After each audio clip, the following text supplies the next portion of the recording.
Now, the COP28 summit has adopted first ever UN climate deal looking to transition away from fossil fuels. The deal, however, lays down no mandatory phase out.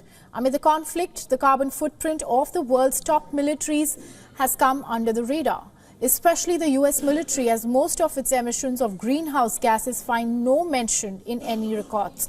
Two reports dating back to 2019 claim that the US military emits more than all industrialized nations like Portugal and Denmark, and for decades, the United States have been lobbying for an exemption for military activity. The exemption was removed in 2015 Paris talks, but reporting of military emissions remained an option. Now, the US military has the largest global presence, and many experts describe it as the biggest emitter.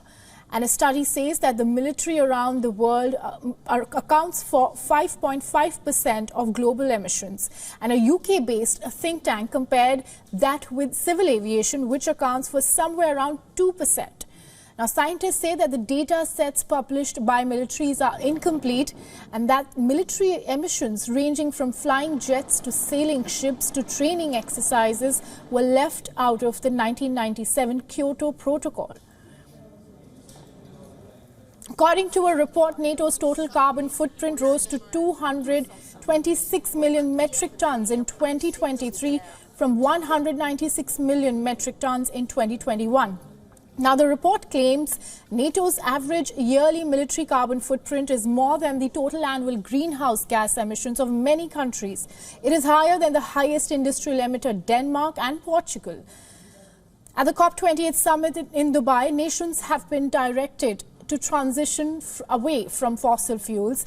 And the European Union says that for the first time in 30 years, the deal signals the beginning of the end for fossil fuels. However, experts and climate activists point out that with time, leaders also need to account for and be transparent with data when it comes to military emissions.